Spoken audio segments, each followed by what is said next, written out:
Hello, everybody. We are the Geeks and Degenerates. I am Enzo. This is my forever co-host, Jum. Today, we're talking. Yes, exactly. We're talking about vampires with Blade 2, a more modern movie as our follow-up to Superman 2, and with a much more, I would say, a very stylistic director. One of the most stylistic directors of our time, which is Guillermo del Toro. I think this is like hmm a year after Hellboy. That's why Ron Perlman's here, I, I guess. I was gonna say, it's just like I was like, oh, Ron Perlman as one of the villains. I was like, oh, sorry, that's a bit of a spoiler. I mean, Um, this year movie's old, so it's fine. I guess, but yeah, he's one of the villains, and I was just like, and then I didn't know Guillermo del Toro did like Yeah, directed this movie. And I saw his name at the end of the credits. I was like, that explains it. Also, by the way, I the entire time I was watching this movie, I was just like, this feels very Hellboy esque. yeah, Like how it was shot, how like the people talked. I was like, this is very Guillermo del Toro. yeah. And like, I do like how for the first maybe few minutes you're kind of like, I really don't understand how this is Del Toro stuff until you. For me, it's when you meet the vampires with like a split jaw. I do like the Yeah, fact that they're hunting vampires that are turning against their own kind, like yeah, that went feral or some reason. yeah, led by Nomak. Like I do like Nomak as a villain. I believe him as a viable threat against Blade, and like this movie also has better action than the first one for me. Agreed. Wait, if it's not cheesy. Yeah, I mean, Blade still does have his like cheesy one-liners, but like yeah. There's not. it's much better now. Yeah, there's no lines where he's like, "Motherfuckers is still trying to skate uphill," and you're like, "Yeah, what the fuck does that He's, mean?" he still has that one line. He's like, "Sissy." I'm Yeah, like, okay. I mean, he still says his stuff in like Deadpool and Wolverine, where you're like, "Yeah," but that's just for like people to be like, I love these memorberries or whatever you call it." I'm sorry. You don't know that meme from South Park? The nostalgia berries? No. No. Anyway, but yeah, the action is a lot better. Like from the first opening minutes, I was just like, yeah.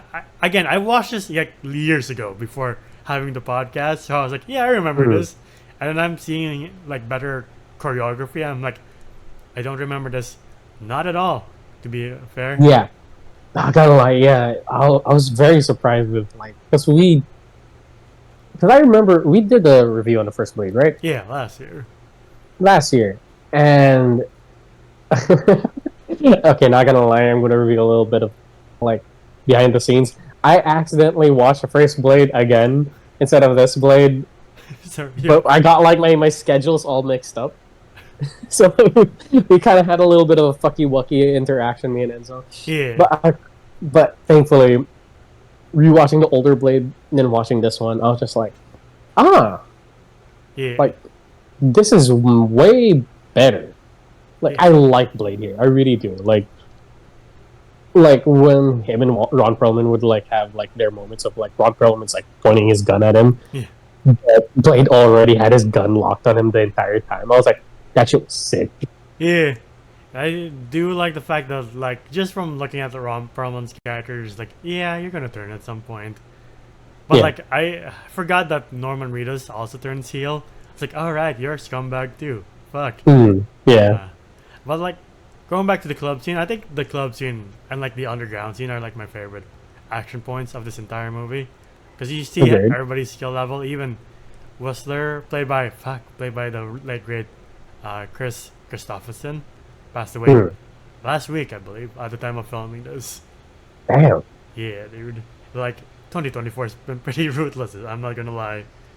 But him, James Earl Jones, and a lot of other people, they fucking. It also took fucking Maggie Smith. They're like, oh fuck, seriously. Yeah, yeah, but dude, she was already like 90, so They are, uh, they live full lives. she lived a full life. It's still a shame that we lost her, but like Yeah, this girl has probably been around the world and has done amazing things. Anyway, we're not talking about that. We're yeah, talking about Blade. yeah. I do love the tunnel scene where it's the one versus the many, and like you see Yeah, Blade just deal business along with his other um, friends. Like I forgot the female vampire's name, But I think that's the I best sin of this movie. That I'm like, who are you again? I just know she Ron was, she was Perlman.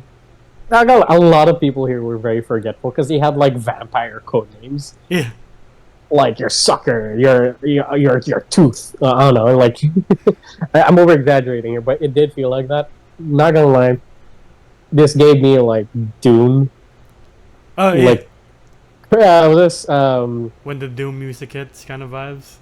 no, it's just like the entire movie itself because it's a group of like people in black, and then like they're coming in with like Oh rifles, yeah, and like and then they're just getting picked off one by one. yeah, I was like, this is kind of cool, you know? yeah. And you can also tell. I forgot Donnie Yen was here, and you're like, and he doesn't last Yeah, it's long. like this silent Japanese Yeah, dude with samurai swords, and then he gets killed off screen, which I was like, you showed him kick like two guys, yeah, and then that was it. I was like, Donnie Yen was underutilized here. yeah. They didn't recognize the star power that is Donnie Yen, and you're like, yeah, yeah, that is the early 2000s for you. Um, Yeah. but like I again like not to compare it to like other Marvel movies, but like you can see how much the early Marvel movies like Blade and like Ghost Rider and the other like really dark and gritty ones had style. Like even to Hellboy, like there's style to it. And like unfortunately with the modern Marvel movies, I feel like since they're all part of this factory, the style kind of gets lost. Unless we're talking like maybe Taika Waititi and the Russo brothers, but even them kind of stumble. Like we've seen Taika Waititi stumble with Love and Love and Thunder, and like I forgot who directed Ant-Man 3, but like yeah, you're just like there's not even a memorable moment. Like at least with the bad early Marvel movies, you're still like yeah, there's still moments where I'm like that was cool. Yeah. Yeah. Like, especially this one in Yeah, particular, where, yeah, Blade kind of just like gets on top of a hill with a wave of like feral, like zombie vampires, and he's yeah, just like swirling. I was like, ah, not gonna lie, this is kind of peak Marvel here.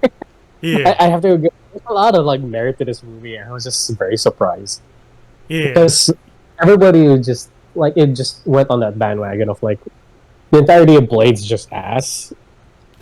Like that's what they thought, and like when I watched the first one, I get it, hmm. and then when I watched the second one, I was like, this is not bad. Dialogue shit, but like Yeah. it's not bad. The fact that I can't remember the characters' names says a lot to be for like character development, except for Blade. Yeah, But like the fact and that I'm like Whistler and what's his name again? What's Norman Reedus is like uh Chad, Slug Chad, Snub? I don't know, man. No, Like the only God, character, there we go. Yeah, fuck. like, there we go. That's how I remembered it. The It was only like a characters that I stud drop. remember are fucking Blade and Whistler, and like the rest, I'm just like, yeah, the bad guy is old vampire, and then his son is actually Nomak. Nomak's pretty cool though. Like his He was fine. yeah, his fight scenes Yeah. with Blade were pretty cool. Even though they utilized that weird CGI with Blade when he's like bending and flipping around, I was like, yeah, this is fucking weird, man. Hey, look, they used it. Guillermo del Toro used that thing very well because he was like, let's shoot it at the dark so it doesn't look too fucking lucky. Right? You know? I fucking love how he takes out Ron Perlman though when he recharges Oh. and it comes from out of the blood. It just looks so fucking sick. I'm like, let's fucking go, dude. Yeah. And then just like cuts Ron Perlman in half, and you just see him just go split apart. I was like, oops, sorry. We don't get those kind of shit on like today's movies where we see somebody just come apart. I I mean, guess in Deadpool, but we have the boys and Invincible, so there's that. But I get what you mean, like stylistically, rather than here gore is kind of for tastefully gore done. sakes. Yeah. This is tastefully done. Yeah. You know? And like, again, with the choreography, the last fight shows how much it's improved because again, it doesn't rely on CGI that much. It just relies on style.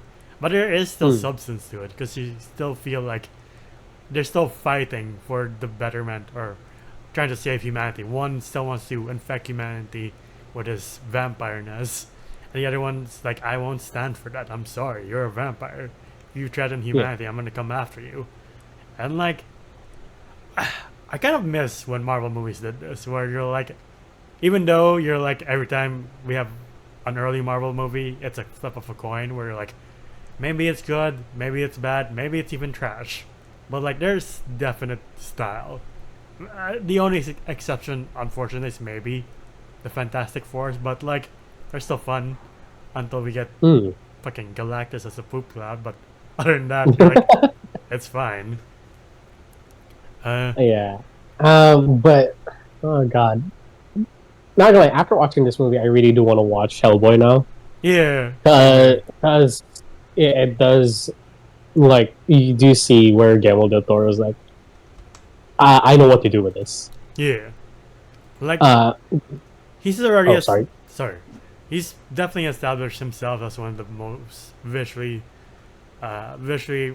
creative and like stylistic creative of all time. Like I know you like his quote about AI that he shared recently. Yeah, yeah. Yeah, Like, this man, not gonna lie, he does get it. yeah, You know, this guy just wants to have fun making films, and you can clearly see it here as well in his early works. Like, the dialogue is ass, and I don't know if that's his fault, but uh, but it's just Hold fun. on. Like, also, other than that, like Wesley Snipes, I keep forgetting this guy does know a little bit of martial arts, Yeah, and he does his own his Stunt. own stunts, and Yeah. I'm just like, that is so fucking cool. I miss this Blade. Again, I was talking to Enzo before we started filming. I was like, I don't remember watching this kind of this Blade. I think I watched the first one in Blade Trinity, and I do remember seeing Ron Perlman somewhere in the middle. But I was like, when I rewatched this movie for this review, I was just like, I don't think I've ever seen this movie before. like, I just legit, it was either just Blade 1 and Blade Trinity.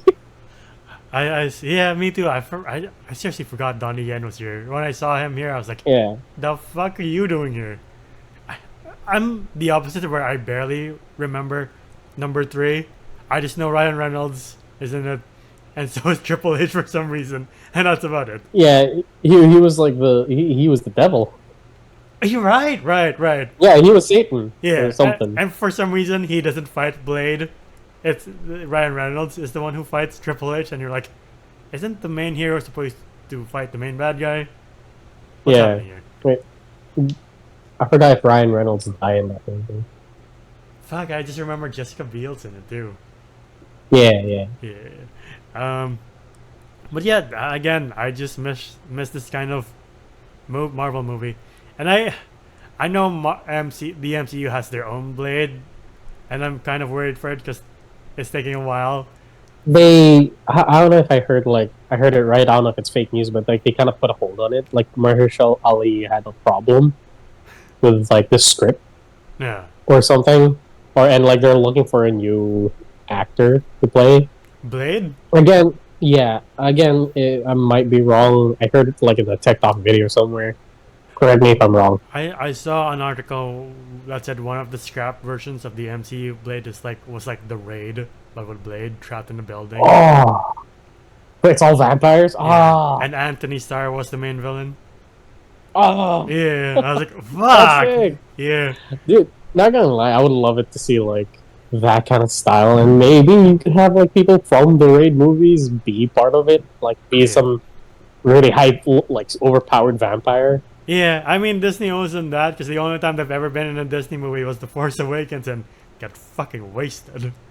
Yeah, like they just got eaten by the tentacle monster. Yeah. But going back to Blade 2, I just think it's a pretty fun action movie, and that's about it. It is so good. Yeah, dude. Well, that being said, what would you rate Blade 2? I'll rate Blade to a fair 7.5 out of 10. Just because like everything is near perfect. Like character development, meh. Writing, meh. You know, like that's what's holding it down. Yeah. But if they had the writing of like Hellboy and stuff like that, I would have bumped it up to maybe an 8 or a 9. Hmm. But the action, the entire style of it, Yeah. like this was the epitome of style over substance, and it worked for Yeah. me. I was like, oh, I'm okay with this. Yeah. It was just super cool. I love seeing like them with wearing shades at night. You see those like old Oakleys, and then they have like the tribal tattoos that were like pretty like popular back in like the early 2000s. Everything was just so fun. The action was surprisingly great. Um, and hey, if you want to watch a Halloween movie, I recommend this one. This is actually a pretty good Halloween movie. Yeah. I'll give it a 7 as well. It's a pretty fun action movie, and the action is great. Like you said, the dialogue, I can't remember a single line from this movie, to be honest. For me, the only thing I remember is sissy. Yeah, Because like exactly. he's supposed to like do something in the fucking autopsy. By the Yeah, way, great practical effects from Guillermo del Toro there. yeah. It's like literally written by what a high schooler thinks is fun when he discovers curse words. You're like, Yeah. alright, cool. But like if Blade 2 had like better writing, I would also bump it up to maybe an 8 or 9. But like for what it is, it's still fun. Like I'd still watch Blade 1 and 2, and maybe if I'm drunk I'd watch Blade 3 to see. I think the guy from Prison Break was also there. That's one of the main bad guys. Wait. I could be wrong on the main bad guy, but I think the guy who played the devil was the guy from Prison Break because he had Uh like this whole like suit going on. yeah, and Triple Yeah, H yeah, was like his minion or something. yeah. I don't know. Again, we just gotta rewatch Yeah. it. Oh god, maybe when the MCU Blade comes closer, we can do that. I'm done. Yeah. Yeah, definitely. But yeah, that's been our video on Blade 2. What do you guys think? Are you excited for the MCU Blade, or in the words of Wesley Snipes in Deadpool versus Wolverine, is he the only Blade for you? Like nothing else will erase it? Because until they release promotional material for that movie, the MCU Blade, he'll still be Blade forever in my eyes. I don't know about you. I I really can't see anyone else playing Blade at the moment. Like Marshall Ali and like the kind of like the heavily edited photos of him like wearing the shades and the black clothes. Yeah. It does like scream Blade. Yeah. But when you say Blade, all in my head is Wesley Snipes. And seeing him as old Blade, where he has the graying hair, Yeah. but he still has like the I forgot what hairstyle you call that. Oh yeah. It looks so good. Yeah. It really looks the part. And his introduction to the MCU, you're like, yeah, you're definitely from the 2000s, man. Not gonna lie. He said a couple of things where I'm just like, eesh. Yeah, I'm like, oh fuck. But yeah, to the audience watching, what's also your favorite early comic book Marvel movie? Whether it's this, the early X-Men movies, even maybe Chris Evans, Captain America. I can't really think of the others. Affleck's Daredevil. So sure, why not? Uh, Iron Man, I don't know. Yeah, that still counts. It's that fucking old. Yeah, By the yeah. way. I would count that as old sequel too. But yeah, Yeah. that's been our video on Blade 2. If you like what you see, please leave a like, subscribe, and ding the bell icon to get notified of when we upload next. We're also on Spotify and TikTok to see your best and funniest moments. Spotify to yours on the go. Individually, I'm Zoda's Voices on TikTok and Enswolf on Letterboxd. Where can I find you? You can find me at JumJam_, on Instagram. It is my icon. And until the next time, we'll see you then. Bye, everybody. Ciao.